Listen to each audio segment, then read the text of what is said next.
2024년 2월 18일 주일입니다. 다 함께 묵도하심으로 하나님께 예배를 드리십니다. 여호와께서 그의 앞으로 지나시며 선포하시되 여호와라 여호와라 자비롭고 은혜롭고 노하기를 더디하고 인자와 진실이 많은 하나님이라. 무릇 주의 인자는 커서 하늘에 미치고 주의 진리는 궁창에 이르나이다. 진리는 땅에서 솟아나고 의인은 하늘에서 굽어보도다. 자비로우시고 은혜로우시고 노하기를 더디하시며 인자와 진실이 많으신 우리 아버지 하나님, 오늘 하나님 앞에 나와 예배를 드릴 수 있도록 건강과 평화를 주심을 감사드립니다. 예배드리는 이 예배드림을 통하여 우리 속에 진실과 정의에 대한 올바른 깨달음과 실천이 있게 하여 주시옵소서. 예수님의 이름으로 기원하옵나이다. 아멘. 오늘 하나님께서 우리들에게 주시는 말씀은 누가복음 23장 1절에서 25절까지의 말씀입니다. 말씀을 함께 봉독하시겠습니다. 무리가 다 일어나 예수를 빌라도에게 끌고 가서 고발하여 이르되 우리가 이 사람을 보매 우리 백성을 미혹하고 가이사에게 세금 바치는 것을 금하며 자칭 왕 그리스도라 하더이다 하니, 그리스도가 예수께 물어 이르되 네가 유대인의 왕이냐? 대답하여 이르시되 네 말이 옳도다.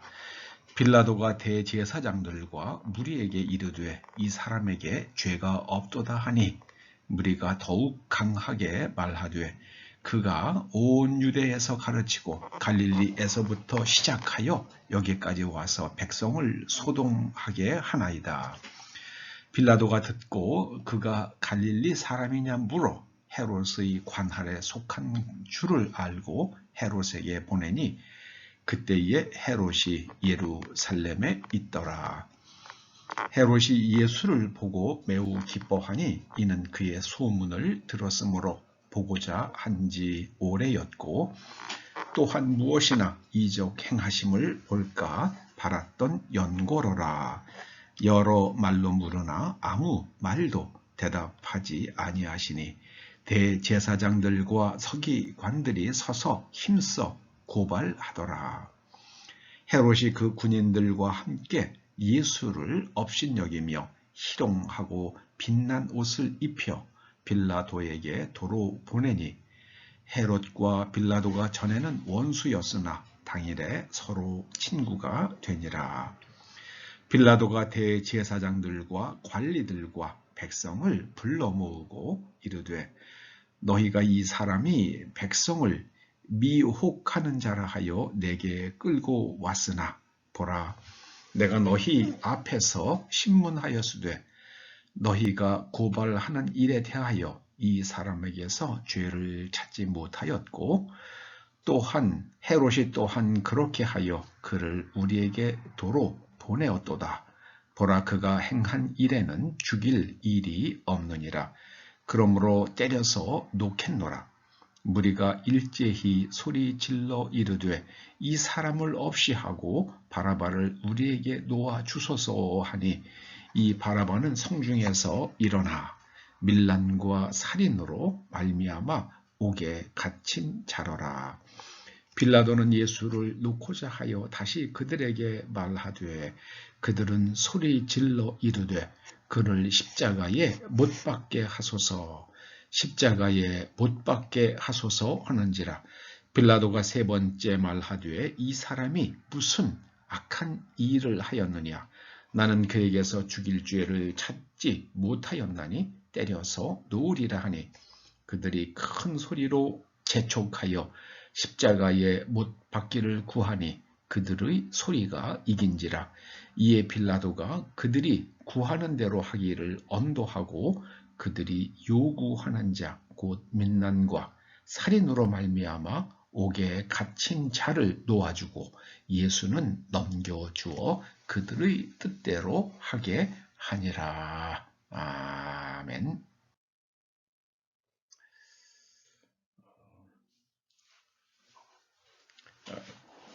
제게 가장 어려운 시험은 맞다, 틀리다, OX 문제였습니다. 특별히 신학교 다닐 때에 종종 OX 문제를 내곤 하셨습니다. 교수님들이요. 정말 어렵더라고요. 왜냐하면 9가지의 진실 혹은 8가지의 진실, 그것과 한두 가지의 거짓을, 틀린 것을 섞어 놓았을 때 그 틀린 한 가지를 찾지 못하면 이건 맞는다고 동그라미를 치고 결국은 틀리기 때문입니다. 그때 제가 크게 느낀 게 있었습니다. 진실을 안다는 것은 어렵구나. 이것이 거짓이라는 것을 안다는 것은 어렵구나. 그것을 깨달았습니다. 그 중에 또 하나 예를 들어본다 그러면은 에리 프롬이라고 있죠. 에리 프롬. 에리 프롬의 책을 저는 대학교 1학년 때부터 아주 즐겁게 읽었습니다. 그런데 그때는 제가 가지고 있는 지성이 에리 프롬과 비교해서 게임이 안 되니까는요. 그냥 에리 프롬의 글들에 완전히 매혹당했었습니다. 그런데 그 에리 프롬이 말년에 쓴 존재와 소유와 존재라는 책이 있는데요. 그 책을 가만히 읽어보니까 제가 나중에 이제 신학을 하고요. 또 세월이 오래 지나고 나서 그 책을 읽어보니까 이거는 기독교를 넌지시 공박하기 위해서 쓴 책이더라고요. 그때 제가 에리 프롬이 왜 네오 막시스트라고 스스로 말하는지 그거를 알게 되겠더라고요. 그는 자유민주주의 사회를 공격하기 위해서 계속 글을 썼던 거예요. 그러니까 에리 프롬이 쓴 사랑의 기술이라는 책도 꽤 유명한 책이잖아요. 우리나라에서 1970년대에 대학을 다닌 분들로서는 그 책 안 읽어본 사람이 없을 정도입니다. 그런데 에리 프롬 그 사랑의 기술 자세히 읽어보면은요, 이게 성경이 말하는 사랑을 갖다가 이게 완전히 살살 비틀기 위한 게 아주 눈에 역력하게 보입니다. 글쎄 제가 이제 시간이 되면은 에리 프롬이 반기독교적이라는 걸 한번 글을 쓸 수도 있을 것 같아요. 정말 에리 프롬이 어떤 사람인지 그 진실을 안다는 게 이게 어렵더라고요. 제가 1972년에 대학 1학년 때 에리 프롬의 글을 만났고요. 그런 것을 깨닫게 된 게 2020년 들어서니까는요. 2020년대 들어서니까 거의 한 50년 걸린 겁니다. 에리 프롬이 어떤 사람이라는 것을 알게 되는데 50년 걸린 거예요. 진실을 안다는 건 정말 어렵더라고요. 또 그런 책 중에 하나가 역사란 무엇인가 E.H. 카라는 사람이 쓴 책이죠. 영국의 역사학자인데요. 1970년대에 그 책을 안 읽어본 사람이 없어요. 그 책을 읽었습니다. E.H. 카의 역사란 무엇인가. 그 변호사라는 영화 있었잖아요. 돌아가신 어느 대통령을 모델로 한 영화잖아요. 근데 거기서 그 대학생들이 독서회를 하다가 그게 이제 또 법 위반으로 해가지고 문제가 될 때 나가서 이제 그 학생들을 변론하는 거잖아요. 이런 책을 읽은 게 이게 왜 공산주의란 말입니까? 하고 이게 왜 그렇게 이제 변론을 하는데 제가 이제 2020년 가까이 되어서 결국 알게 된 게요. 이에치 저도 그때 그 책을 읽으면서 완전히 매료됐었는데요. 이에치 하가 그 책을 쓴 이유가 그 견고한 유럽의 그 기독교적 세계관과 역사관을 흔들기 위해서 쓴 책이더라고요. 그 역사란 무엇인가의 핵심이 뭡니까? 역사는 서술하는 사람이 서술하는 게 그게 역사다. 그렇잖아요. 근데 그 우리나라에 있는 좌파들도 그렇죠. 그냥 이렇게 역사를 우파에서 얘기하면 그 역사 왜곡이다. 그러고 자기네들이 하는 거는 이게 역사다 그래요. 그게 바로 이에치카가 가르친 거예요. 가르친 겁니다. 그게. 예, 다른 사람이 말하는 건 역사 왜곡. 그리고 자기들이 말하는 거는 그게 진짜 역사다. 그리고 그 역사라는 것은 우리 원하는 대로 기술하면 그게 역사인 거야. 그게 아주 이에치카가 사람들을, 영국 젊은이들을 교란하기 위해서 쓴 책입니다. 제가 나중에 알게 됐어요. 한 50년 걸렸어요, 그것도요. 그러니까 진실을 아는 게 굉장히 어렵더라고요. 또 뭐 촘스키라는 사람도 있죠. 우리나라에서도 굉장히 언론에서 종종 좋게 인용되는 사람인데, 그 사람 그 유명한 그 앱스타인이라는 사람하고 아주 가깝게 지낸 사람 아닙니까? 그러니까 하버드 대학교의 그 로스쿨 교수 한 사람이 그 촘스키를 가리켜서 아주 그냥 사실을 왜곡하는 협작꾼이라고 막 이렇게 호되게 비난한 그런 말을 했더라고요. 촘스키는 그 사람은요, 진실과는 거리가 먼 사람입니다. 진실을 안다는 것은 어렵습니다. 그래서 이 미시파트, 히브리 말 중에 미시파트는 우리 구약성경은 주로 이걸 정의로 번역을 해요. 그리고 미시파트의 짝이 되는 체다카는 공의로 많이 번역을 합니다. 항상 공의와 정의로 번역하는 건 아니에요. 그 미시파트는 이거는 다른 사람의 정당한 권리가 무엇인지를 헤아리고 그 권리를 지켜주는 그러니까 이게 사법적 정의죠. 여러분, 민법이라는 것은 어떤 사람의 정당한 권리가 침해받았을 때에 그것을 그 사람의 권리를 지켜주고 그 다음에 경제적인 손실을 경제적으로 보상해주는 게 민법이잖아요. 그리고 만약에 불법적인 방법으로 다른 사람의 권리를 침탈했을 경우에 국가가 그 침탈한 사람을 징벌하는 게 형법이잖아요.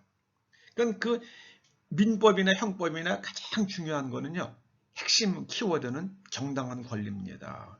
정당한 권리를 침해받았느냐 아니냐. 네. 자, 오늘 이게 쉽게 말하자면 빌라도의 법정입니다. 예수님을 지금 재판하는 거예요. 현대적인 형사재판의 개념으로 바라보면은요, 유대인들이 예수님을 빌라도 앞으로 끌고 가서 기소한 내용은 세 가지입니다. 그 재판이란 거는 기소 내용 안에서만 재판하는 거잖아요. 기소 내용이 세 가지예요. 첫째는요, 세금을 납부하지 말라고 했다. 이거는 세금 납부는 이거는 굉장히 아주 그냥 어느 정부든지 신경을 곤두세우는 그런 이슈죠. 그러니까 유대인들은 예수님을 갖다 가장 교활한 방법으로 지금 얽어매려고 그러는 거예요. 엮어보려고 그러는 거예요. 세금 납부하지 말라고 그랬다. 예수님께서는 빌라도의 것은 가이사의 것은 가이사에게, 하나님의 것은 하나님에게 그렇게 얘기하셨죠. 이제 세금 내지 말라고 하신 적이 없잖아요. 그런데 그걸 갖다가 확 그렇게 세금 문제로 예수님을 갖다가 엮으려고 지금 그렇게 고소합니다. 그 두 번째로는요, 자칭 그리스도라고 그랬다. 그리고 자칭 왕이라고 했다. 이게 세 번째예요. 근데 빌라도는 첫째, 둘째, 곧 세금 문제와 그리스도라고 했다는 것, 이 그리스도는 히브리 말로 바꾸면 메시아죠. 메시아라고 했다는 것에 대해서는 묻지를 않아요. 그 신문하지를 않아요. 신문은 판사가, 재판장이 그 피고인에 대한 판결을 하기 전에 사실 여부를 갖다가 한번 잘 살펴보는 것을 신문이라고 그러죠. 빌라도가 예수님을 신문하는데 가장 관심을 기울여야 할 것 같은 세금을 납부하지 말라고 했다는 것에 대해서 묻지도 않아요. 그리고 그리스도라고 했다는 것에 대해서도 아무 말도 안 해요. 왜냐하면 이 첫 번째와 둘째는 총독이 관여할 문제가 아니기 때문에 그래요. 왜냐하면요, 로마 정부는 세금을 직접 거두지 않았어요. 유대인들한테서. 어떻게 했냐면요, 세리를 뽑는 거예요. 그래서 세리를 모집한다. 그래서 누군가가 세리가 되고 싶으면은, 자, 2024년에 세리를 모집한다. 그 세리라는 이 직업이 아주 돈 벌기가 좋은 직업이었다고 그럽니다. 그러면 우리 동네에서 내가 1,000만 원을 거두어서 내가 바치겠습니다. 그러면서 어떤 사람은 900만 원, 어떤 사람은 800만 원 이렇게 썼다고 그러면은 1,000만 원을 써낸 사람이 세리로 이제 임명되는 겁니다. 그 해에. 그러면은 그 세리가 월급이 없어요. 자기가 거둔 것에서 로마 정부에 자기가 약속한 금액을 내고 나면 남는 게 자기의 소득이 되는 거예요. 그럼 1,000만 원 써내고 나서는 5천만 원을 거두었다. 그러면은 4천만 원이 자기 소득이 되는 거죠. 그러니까 돈에 미친 사람들이 세리가 되는 겁니다. 그 유대인들 사회에서 이 세리는 가장 경원하는 그런 이제 집단들이 된 거죠. 그러니까 빌라도는 예수님의 세금을 내지 말라고 했다. 아무 관계도 없어요. 빌라도는 신경 쓸 일이 아니에요. 세리들한테서 그냥 너 얼마 거둘 거야. 그것만 하면 세리만 관리하면 되는 거지. 누군가가 세금 내지 말라고 했다. 그거는 총독이 신경 쓸 일이 아니에요. 세리가 얼마로 약정한 거 그것만 내게 하면 되는 겁니다. 그리고요. 자칭 메시아라고 했다는 거예요. 자칭 그리스도라고 주장했다는 거예요. 그건 유대인의 종교에 관한 거거든요. 메시아가 오든 말든 로마 사람들이 유대인들의 종교에 상관 안 하거든요. 왜냐하면 로마는 유대인들에게 종교적 자유를 허락하고 있었기 때문입니다. 그러니까 이 세금 문제는 세리를 통해서 세금을 거두었기 때문에 아무 신경 쓸 일이 아니고요. 그 다음에 메시아라고 하는 것도 그거는 너희들의 종교 문제니까 너희들이 해결해라. 자, 그런데 자칭 왕이라고 했다는 거예요. 자칭 왕. 로마는 유대 지역을 헤롯 대왕이 있을 때는 헤롯 대왕은 예수님이 탄생하실 때에 그 당시 유대 땅 전체를 통치하고 있던 로마로부터 통치권을 인정받은 사람입니다. 근데 그가 죽고 나서 그 헤롯의 아들 3명이 유대를 3조각으로 나누어서 헤롯의 아들 3명에게 각각 통치권을 할량해 주었습니다. 그래서 예루살렘과 그 베들레헴 지역은 아켈라오가, 그리고요 갈릴리 지역은 헤롯 안티파스가 이렇게 이제 통치를 하고 있었습니다. 그 분봉왕이라고 그러죠. 영어 성경에서는 테트락이라고 하는 테트락 이렇게 이제 그렇게 부르더라고요. 분봉왕이에요. 어떤 일정한 지역을 영토의 통치권을 행사하도록 로마로부터 임명받은 사람들이죠. 그런데 자칭 유대인의 왕이라고 그래요. 그러면 이제 빌라도는 로마 황제나 원로원에서 분봉왕으로 임명한 바가 없는데 스스로 왕이라고 해? 그거는 한번 내가 살펴봐야겠다. 그래서 예수님한테 네가 유대인의 왕이냐 이렇게 묻는 겁니다. 그런데 예수님께서 네가 유대인의 왕이냐 그럴 때 그 왕이라고 쓴 용어가 테트락일 거란 말이에요. 그 예수님께서 뭐라고 그러십니까? 네 말이 맞다.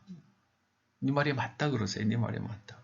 그런데 누가복음에는 상세히 나오지 않지만은요. 요한복음 18장 35절 이하에서는 이때 빌라도가 예수님을 신문하고 그 신문에 대한 예수님의 답변이 조금 자세하게 기록되어 있습니다. 그러니까 빌라도가 예수님께 묻습니다. 저 사람들이 내가 유대인의 왕이라고 그러는데 네가 무엇을 하였느냐, 이렇게 빌라도가 예수님께 묻죠. 근데 예수님께서 뭐라고 답변하시냐면요, 이렇게 답변하십니다. 내 나라는 이 세상에 속한 것이 아니니라. 만일 내 나라가 이 세상에 속한 것이었더라면 내 종들이 싸워 나로 유대인들에게 넘겨지지 않게 하였으리라. 이게 예수님의 말씀을 딱 들어보니까 빌라도는 그럼 지금 벌써 빌라도는 다 얘기를, 예수님의 말씀하는 뜻을 다 알아들은 거예요. 그러니까 이것은 어떤 형이상학적인 영역에서의 이야기지 어떤 정말 그 행정력, 통치력, 군사력에 관한 이야기가 아니기 때문에 이거는 내가 관여할 바가 아니네. 그래서 이제 빌라도는 상황을 딱 파악을 하고요. 이제 이 사람은 내가 십자가에서 못 박아 죽일 이유가 없는 사람이다. 그렇게 이야기하면 죄가 없다. 내가 죽여야 할 죄가 있는 사람이 아니다. 로마에 저항하지 않았다. 로마의 권력, 로마 정부나 로마의 군사력에 저항하지 않았다. 그러니까 내가 상관할 바가 아니다. 딱 그렇게 얘기를 합니다. 그런데 이제 그 예수님을 끌고 온 대제사장들과 바리새인들, 유대인들은요, 빌라도를 계속 압박하죠. 이게 바로 떼법이죠. 우리나라의 그 가장 그 센 법은 떼법이라고 그러잖아요. 떼법. 계속 십자가에 못 박으라 막 그럽니다. 빌라도가 예수님께서 죄가 없으시다고 몇 번을 말하냐면요, 3번이나 얘기해요. 나는 그에게서 죽일 죄를 찾지 못하였다. 근데 너희들이 하도 그러니까 내가 채찍질 좀 해서 놓아주겠다. 그런데 유대인들은 계속해서 십자가에 못 박으라고 외칩니다. 여기서 그러니까 이 빌라도가 그 압박을 이겨내지 못하고요, 죽일 죄가 없다고 자기가 3번이나 이야기한 예수님을 십자가형을 처하라고 내어줍니다. 빌라도는 유대인들의 압박을 견디지 못해서 로마의 법을 어기고 맙니다. 로마의 법에는요, 채찍질과 십자가형 둘 중에 하나만 하도록 되어 있어요. 왜냐하면 채찍질이 너무나 혹독하기 때문입니다. 그래서 어떤 신학자들이요, 오래전이에요. 신학자들이 정말 그 로마의 채찍질, 그 가죽 끝에 그 쇠조각이 달려있는 그 채찍질로 사람이 맞을 경우에 어떤 일이 일어나는지 그걸 알려고 돼지를 이 로마의 채찍으로 때려봤대요. 그랬더니 그냥 한 번의 채찍질에, 돼지는 가죽도 두껍고 비계도 많잖아요. 그런데 돼지의 갈비뼈가 드러나더랍니다. 그 사람은 뭐 말할 것도 없죠. 그러니까 예수님께서 채찍질 당하시면서 그 뇌출혈이 일어나신 거예요. 그래서 예수님께서 십자가에서 죽으실 때에 로마 병정이 옆구리를 찔렀더니 피와 물을 쏟으셨다 그러잖아요. 그 사람 몸에서 물이 나올 수가 없죠. 그런데 그 피와 물은 뭔가, 이미 예수님께서 십자가에 달리셨을 때 그 채찍질 당하시고 십자가에 끌려가시는 동안에 그 복강 내에서 일어난 뇌출혈이 그 복강에 잔뜩 쌓여 있다가 이미 혈장과 혈청, 그게 분리가 이미 일어난 겁니다. 그러니까 이제 예수님의 옆구리를 찌르니까는요, 거기서 혈장이 처음 쏟아질 때는 사람들이 피가 나온다 그렇겠죠. 붉은 게 쏟아지니까는요. 그리고 이제 나중에 혈청이 나올 때는요, 맑은 물 같은 게 나오니까 물이 쏟아졌다, 이제 그렇게 기록을 한 거죠. 뭐 그때 사람들이야 혈장과 혈청에 대해서 그렇게 구분해서 알지 못하니까 그냥 피와 물을 쏟았다, 그렇게 이제 기록했다고 생각이 됩니다. 빌라도는 압력에 못 이겨서 로마의 법을 어깁니다. 자기가 총도 휘면서 로마의 법도 어겨요. 여러분, 미시파트라는 거는 다른 사람의 정당한 권리가 무엇인지를 헤아리고요. 그걸 갖다가 침해하지 않는 거예요. 그걸 지켜주는 겁니다. 그래서 미시파트는 침해하지 않는 것으로서 그렇게 좀 소극적이고요. 신약에 오면은 디카이오 슈네라는 말, 디카이오 슈네는요, 적극적으로 보호해 주는 것까지. 그거는 법에서 보면은 소극과 적극을 얘기하거든요. 소극적인 거예요. 미시파트는 정의는 정의인데 소극적 정의예요. 디카이오 슈네는 적극적 정의예요. 침해하지 않는 데서 나아가서 지켜주는 겁니다. 지금 빌라도는 예수님의 죽일 죄가 없으시다는 것을 알면서도 그 생명을 침해합니다. 채찍질 당할 이유도 없으셨고 십자가에 못 박혀 죽으실 이유도 없었어요. 아무런 죄도 없으셨어요. 그런데 그 예수님의 생명을, 예수님의 신체를 빌라도가 지키지 못했고 침해했습니다. 아무리 유대인들이 소리친다고 그래도요, 이건 빌라도가 자기가 총독으로서 이걸 거절할 수 있거든요. 근데 빌라도는 유대인들이 벌써 대제사장들이나 그 바리새인들이 빌라도라는 사람을 꿰뚫어 본 거죠. 아, 저건 물탱이야, 물탱이. 그냥 우리가 소리 지르고 막 압박 가하면 그냥 아이고 하고 꼬리를 내릴 사람이야. 그렇게 생각한 거죠. 참 빌라도라는 사람을 보면은요, 진실을 알려고 깊이 노력하지 않고요, 또 정의를 행사해야 할 자리에 있으면서 정의를 행사하지도 않아서, 그리고 결국에는 그 유대인들의 압력을 이기지 못해서 예수님을 십자가에 못 박으라고 내어주고 맙니다. 그래서 사도신경을 우리가 외울 때마다 빌라도에게 고난을 받으셨다고 계속 그렇게 그 말을 듣게 됩니다. 여러분, 우리도 일상생활 속에서 그렇죠. 주위 사람들이 무엇이라고 하든 우리가 진실을 생각해야만 합니다. 진실.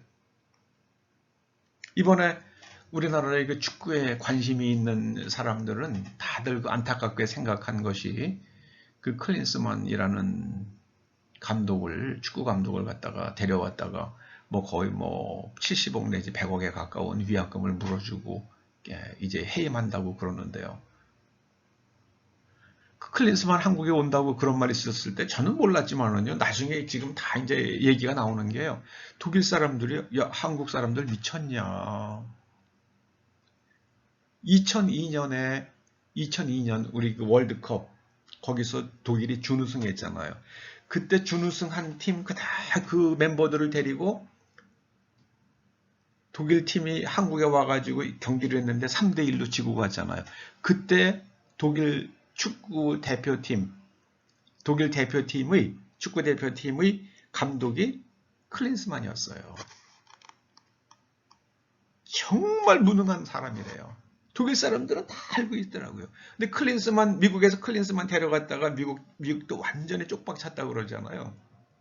미국이 월드컵에 못 나갔다고 그래요. 그런데 한국이 또 클린스만을 데려왔잖아요. 그건 이 진실을 알려고 노력하지 않은 거죠. 누군가가 자신의 이익을 위해서 클린스만을 갖다가 눈 감고 데려온 거죠. 그 누군가, 그게 누군가인지 누군가들인지 우리는 정확히 모릅니다만 그 사람들은 정말 국민들 앞에서 죄를 지은 거죠. 국민들의 관심사인 그런 걸 갖다가 참 이 빌라도 같은 인간들이에요. 그 축구협회 사람들은요, 빌라도 같은 인간들입니다. 국민들에게 시합에 칠 수도 있죠. 축구해가지고요. 칠 수도 있죠. 그런데 정말 멋진 경기를 하고 져야 되잖아요. 우리가 브라질하고 멋진 경기하고 지면은 잘 싸웠다. 그리고 오히려 박수 쳐주잖아요, 국민들이. 국민들이 원하는 거는 멋진 경기잖아요. 근데 이건 뭐 세상에 유효 슈팅이 골문을 향해서 날아간 슛이 한 번도 하나도 없었다고 그러잖아요. 유효 슈팅이 하나도 없는 축구를 해대니 그런 사람을 축구 감독으로 데려오고 나서요. 우리보다 한참 저 아래에 있는 요르단 그 딱 수비를 그걸 해집지를 못하잖아요. 여러분 진실을 알려고 그러면은요. 머리를 써야 됩니다. 공부해야 됩니다. 지식이 많아야 됩니다. 그리고 나서 생각을 많이 해야만 합니다. 최근에 우리가 진실에 대해서 어두운 게 우리나라 언론들이요 좀 그 기자들 공부 좀 했으면 좋겠어요. 최근에 우리나라 대통령이 유럽 순방하는 계획을 갖다가 다 취소해 버렸잖아요. 그런데 거의 동시적으로 미국의 항모 전단 5개, 미국이 한 항모 전단이 현재 뭐 제대로 가동되는 게 한 10여 개 되나요? 그 중에 5개가 지금 서태평양이요. 이쪽으로 몰려와 있는 거 아닙니까? 그러니까는 그 항모 전단이 올 때는 핵잠수함들도 그 바다 밑에서 같이 따라온다고 그러죠. 그러니까 최소한 5척의 핵 공격 잠수함도 따라온 거죠. 핵잠수함도 따라온 거죠. 그 지금 여기 뭐 수십 척의 그리고 수백 척의 함재기들, 수십 척의 항모와 구축함과 그 다음에 핵잠수함들이 지금 한반도에서 멀지 않은 바다에 지금 탁 포진하고 있는 겁니다. 왜 그러겠습니까? 이유가 있잖아요. 중국이 대만을 공격할까 봐요. 그거는 윤 대통령이 2차적인 거지 뭐 당장 걱정할 게 아니죠. 지금 북한이 무엇인가를 불장난을 할 것 같으니까 그 불장난을 할 때에 그대로 그냥 즉각적으로 반응을 하려고 그러면은 대통령이 유럽에 있어서는 안 되죠. 저는 그렇게 그래서 유럽 순방 대통령이 이미 다 스케줄 짜놓은 거 다 취소한 거라고 생각이 됩니다. 그게 꿰어지지 않아요? 저 같은 목회자의 눈에도 그것이 꿰어지는데 우리나라 언론들 이야기하는 거 보면은요 전혀 감이 없잖아요. 왜 그렇습니까? 생각을 하지 않아서 그래요. 생각을 하지 않아서. 여러분 우리도 일상 속에서 생각하지 않으면은요 우리가 진실을 모르게 되고요. 진실을 모르게 되면은 반드시 거짓에 속습니다. 9가지의 진실과 하나의 거짓을 섞으면 그 자체는 거짓말이 되는 거예요. 여러분 맑은 물이 여기 큰 욕조 하나가 있다고 그럽시다. 거기에 여러분 똥 한 방울 떨어뜨리면 그게 똥물 되는 거잖아요. 여러분 그 한 방울의 똥과 그 다음에 그 많은 물과 이 비교가 됩니까? 그런데 그 많은 물이 다 똥물이 되는 겁니다. 여러분 진실과 거짓은 그런 겁니다. 그래서 진실을 알려고 그러면은요 굉장히 노력을 해야 돼요. 굉장히 생각을 많이 해야 됩니다. 뮤시파트 정의가 무엇인지를 알려고 그러면 생각을 많이 해야 돼요. 다른 사람의 정당한 권리가 무엇인지를 헤아리려고 그러면 생각을 많이 해야 됩니다. 예수님께서 십자가에서 억울하게 죽으신 이 사건을, 이 빌라도의 법정을 통해서 저는 하나님께서 우리들에게 너희들의 진실이 무엇인지 다가가기 위해서 빌라도 같이 해서는 안 된다. 정말 생각하고 그리고 용기를 가져라. 다른 사람의 정당한 권리를 헤아리고 보호하기 위해서 너희들은 용기가 있는 사람이 되라. 그렇게 말씀하신다고 저는 믿어집니다. 미시파트 잊지 마시기 바랍니다. 진실과 미시파트. 우리는 진실해야지만 우리가 다른 사람의 정당한 권리를 헤아릴 수 있습니다. 내가 내 속에 거짓이 있으면은요, 다른 사람의 정당한 권리 내가 그냥 그냥 짓밟아 버립니다. 빌라도가 지금 예수님의 생명을 짓밟아 버렸어요. 그는 진실에 나가지 못했고요. 그가 용기가 없었기 때문입니다. 여러분, 진실과 용기의 사람이 되어서 미쉬파티의 삶으로 우리들의 삶, 여러분의 삶 완성해 갈 수 있기를 간절히 축원합니다. 기도하시죠.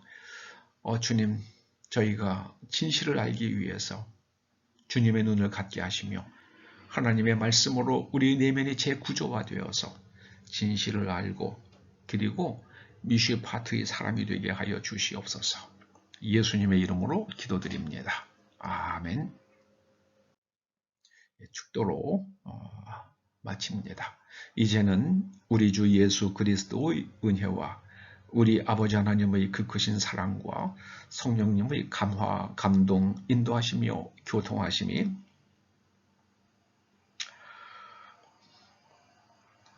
많이 공부하여 많이 생각해서 진실을 분별하고 그리고 많이 생각해서 다른 사람의 정당한 권리를 헤아리고 지켜줄 수 있는 용기 있는 신앙인이 될 것을 소망하고 돌아가는 초대 성도들과 그 자녀들과 가정과 일터와 사업장과 이 교회와 이 민족과 그리고 우리의 동맹국 미국 위에 영원토록 함께 하시옵기를 간절히 축원하옵나이다. 아멘.